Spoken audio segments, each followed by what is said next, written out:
ഈശോ മിശിഹായ്ക്ക് സ്തുതിയായിരിക്കട്ടെ.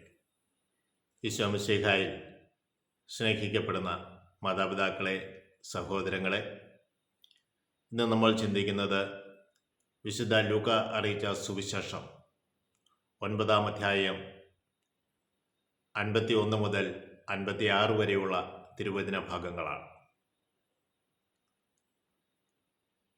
ഈശോയുടെ ഒരു യാത്രയെക്കുറിച്ചാണ് ഇവിടെ സൂചിപ്പിക്കുക. തൻ്റെ ആരോഹണത്തിൻ്റെ ദിനങ്ങൾ പൂർത്തിയായിക്കൊണ്ടിരിക്കവേ അവൻ ജെറുസലമിലേക്ക് പോകുവാൻ തീരുമാനിച്ചു. അവനു മുൻപേ ഏതാനും ദൂതന്മാരെ മുന്നോട്ട് നയിച്ചു അവന് വേണ്ടുന്ന കാര്യങ്ങൾ ഒരുക്കുവാൻ. അവർ സമറിയയിൽ പ്രവേശിച്ചു. സമറിയക്കാർ അവരെ സ്വീകരിച്ചില്ല. കാരണം അവൻ ജെറുസലേമിലേക്ക് പോകുന്നതുകൊണ്ട് അവരെ സ്വീകരിക്കുവാൻ തയ്യാറായില്ല. എന്തുകൊണ്ടാണ് അവർ തയ്യാറാകാതിരുന്നത്?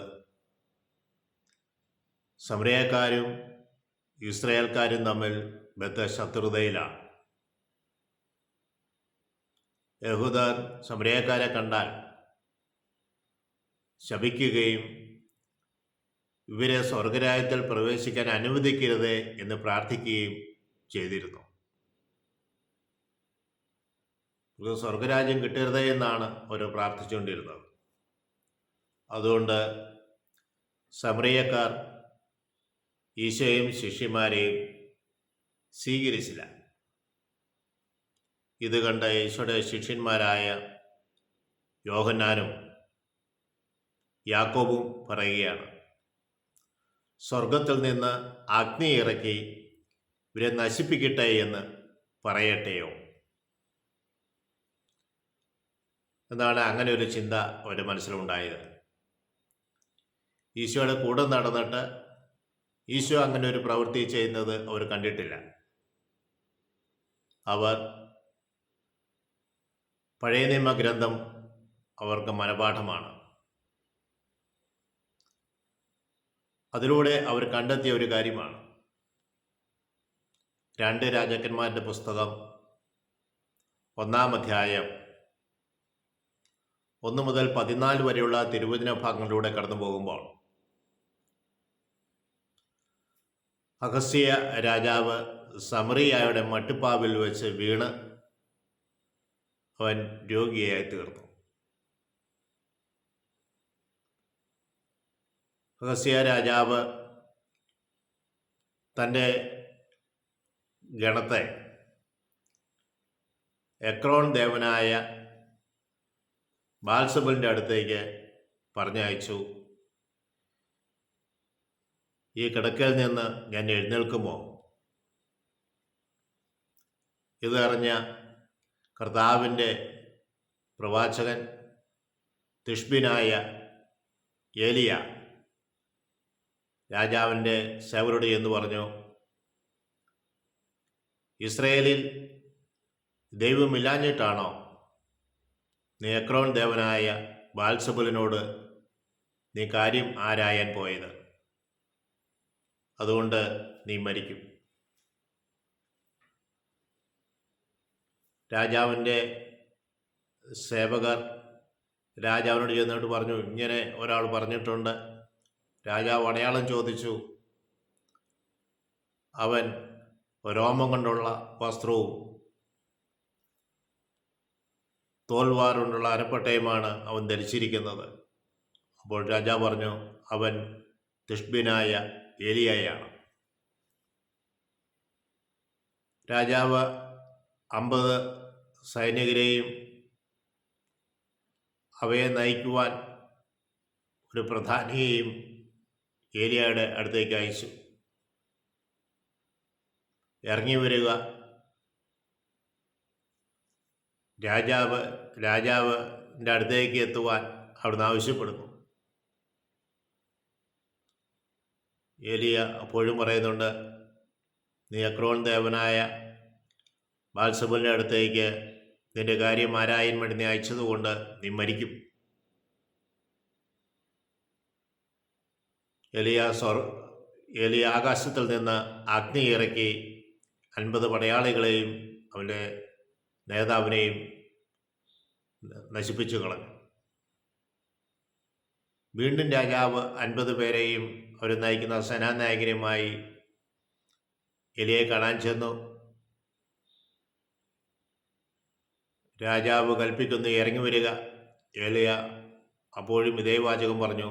ആകാശത്ത് നിന്ന് അഗ്നി ഇറക്കി ഈ 50 പടയാളികളെയും അവരുടെ നേതാവിനെയും കൊന്നുകളഞ്ഞു. മൂന്നാമതും അവനാളെ അയക്കുന്നുണ്ട്. അവിടെ ദൈവം പറഞ്ഞതനുസരിച്ച് ഏലിയ താഴേക്ക് ഇറങ്ങി വന്ന് അവരോട് ഇതേ കാര്യം പറയുന്നുണ്ട്. ആഹാബ് മരിച്ചു. ആഹാസ് മരിച്ചു. പ്രിയ സഹോദരങ്ങളെ, നമ്മൾ ഇതിൽ നിന്ന് മനസ്സിലാക്കുന്നത് ദൈവത്തിൻ്റെ കൽപ്പനകൾ നമുക്ക് നൽകിയിട്ടുണ്ട്.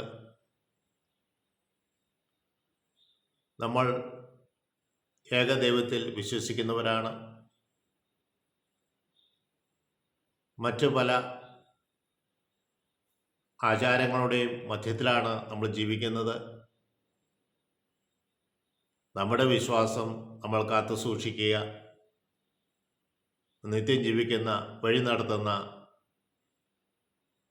യേശുവിനെ ആരാധിച്ച് അവൻ്റെ മാർഗങ്ങളിലൂടെ മുന്നോട്ട് സഞ്ചരിക്കുക. ഇത് വായിച്ചതുകൊണ്ടാണ് ഈശോയുടെ ശിഷ്യന്മാർ പറയുന്നത്, സ്വർഗത്തിൽ നിന്ന് അഗ്നി ഇറക്കി ഇവരെ നശിപ്പിച്ച് കളയട്ടെ എന്ന് പറയട്ടെയോ. പഴയ നിയമഗ്രന്ഥത്തിൽ നമ്മൾ അങ്ങനെ കാണുന്നുണ്ടെങ്കിൽ പുതിയ നിയമത്തിൽ നമ്മൾ ദൈവത്തെ കാണുന്നത്, ഈശോയെ കാണുന്നത് കരുണാമയനും സഹിഷ്ണുതയുള്ളവനും അനേകരെ സൗഖ്യപ്പെടുത്തുന്നവനും വൈരാഗ്യങ്ങളെല്ലാം അകറ്റുവാൻ ആഗ്രഹിക്കുന്നവനുമാണ്. ഈശോ സമറിയയിലൂടെ സഞ്ചരിച്ചത് വിദ്വേഷത്തിൻ്റെ കനലുകൾ നശിപ്പിച്ചു കളയുവാനാണ്. സ്നേഹബന്ധം ഊട്ടിയുറപ്പിക്കാനാണ് ഈശോ ആഗ്രഹിച്ചത്. കാരണം എല്ലാവരും ദൈവത്തിൻ്റെ മക്കളാണ് എന്നുള്ള അവബോധം ഈശോയ്ക്കുണ്ട്. എല്ലാവരും ഒന്നായിത്തീരണം എന്നുള്ളൊരു ആഗ്രഹം ഈശോയ്ക്കുണ്ട്. എല്ലാ മനുഷ്യരും ദൈവത്താൽ സൃഷ്ടിക്കപ്പെട്ടവരാണ്. സ്നേഹമുള്ളവരെ, ഈശോ ശിഷ്യന്മാരെ തിരിഞ്ഞു നോക്കി ശാസിച്ചു.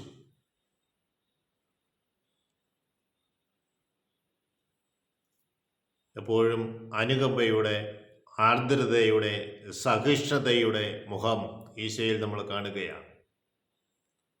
പ്രതികാരമല്ല, അവരെ മനസ്സിലാക്കുക. അവർ മറ്റൊരു പ്രദേശത്തേക്ക് പോയി. സ്നേഹമുള്ളവരെ, പീഡനമല്ല, വൈരാഗ്യമല്ല, നമ്മളെ എതിർക്കുന്നുണ്ടെങ്കിൽ നമ്മളവരെ മനസ്സിലാക്കുക, നമ്മൾ മറ്റൊരു സ്ഥലത്തേക്ക് നീങ്ങുക.